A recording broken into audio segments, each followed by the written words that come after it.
mon opinion est que la solution à l'est du pays, c'est d'abord une solution de la défense et non pas une solution sécuritaire.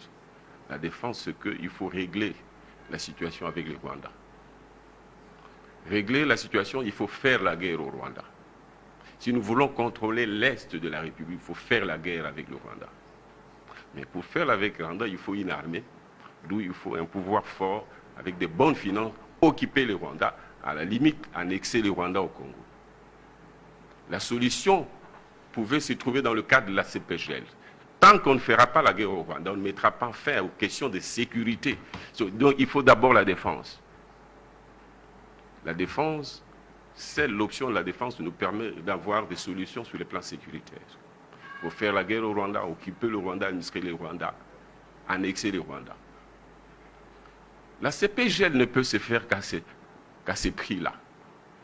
Les Rwandais, l'élite rwandaise aime tellement le Congo, les richesses du Congo, qu'elles viendront. Exploiter ça avec nous dans le cadre de la CPGL, après qu'on ait réglé. Comment vous pouvez, vous, élite congolaise, vous journalistes, penser qu'il est normal que les Rwandais influent sur la politique congolaise? L'Ouganda influe sur la politique congolaise en disant nous voulons tel plutôt que tel, ainsi de suite. Et que nous ne sommes pas en mesure de dire qui nous voulons comme président au Rwanda. C'est parce que nous sommes faibles. Les premiers défis, il faut les lancer à nous-mêmes. Tant que nous n'aurons pas une armée, et nous n'aurons jamais d'armée si on n'a pas une bonne économie et par conséquent de bonnes finances, pour être en mesure de financer notre armée. Le Rwanda va se discipliner de lui-même. Nous pourrons faire la paix déjà en organisant notre État. D'où les principes de la solidarité qui doit caractériser nos rapports au sein du peuple, au sein de la classe politique. D'où la nécessité d'avoir un pouvoir légitime capable d'organiser l'économie, d'avoir de bonnes finances et d'être capable de financer une armée pour que les Rwandais se disciplinent. Tous nos voisins qui nous importunent. L'intégration sous-régionale qui est une nécessité. Qui aurait pu faire que les Rwandais viennent au Congo par la grande porte? Pourquoi les Chinois, les Asiatiques, les Indiens peuvent venir investir dans notre pays, pas les Rwandais, pas les Ougandais? Pourquoi pas? Ce sont les Africains et les Congolais, de manière générale, nous sommes africanistes.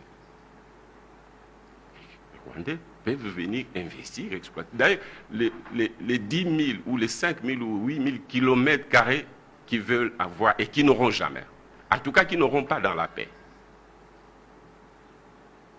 Et la guerre sera longue et peut-être éternelle. Ils ne l'auront jamais. Mais ce 10 000, c'est peu par rapport à ce qu'ils peuvent avoir en venant au Congo. Mais pour cela, il faut qu'un Congo solide qui sécurise les intérêts des communautés, qui sécurise les intérêts des citoyens, qui sécurise les intérêts, y compris des Rwandais, des Angolais et tous les autres compatriotes africains qui peuvent venir au Congo. Il n'y a que dans la paix. Il n'y a que dans les respects mutuels, il n'y a que dans la sécurisation des intérêts des communautés locales, congolaises, rwandaises et autres, que nous pouvons travailler ensemble et mettre à la disposition de l'Afrique, nous, Congolais, tout ce que nous avons comme opportunité, mais aussi profiter des opportunités qu'il y a au Rwanda. Pourquoi pas? Alors, pour obtenir ça, il faut faire la guerre au Rwanda. Ce n'est pas en pleurnichant. Peut-être que cette guerre-là ne sera pas nécessaire si déjà nous montrons que nous sommes forts, nous, Congolais, et que nous avons la cohésion entre nous.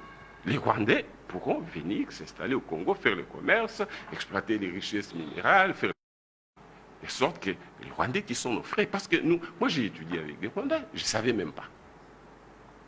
Donc nous sommes toujours bien comportés. Peut-être que le cafouillage qu'il y a dans notre pays oblige les gens, les multinationales, les Rwandais et tous les autres de venir prendre frauduleusement ce qu'ils auraient pu prendre en toute transparence en travaillant avec les Congolais, quitte à ce que la part des Congolais reste au Congo, en l'occupant si c'est nécessaire, en l'exploitant ou en l'annexant au Congo. Pour qu'on fasse un même pays ou une confédération congolaise, ce n'est qu'alors que nous aurons la paix pour que nous puissions développer la sous-région des Grands Lacs.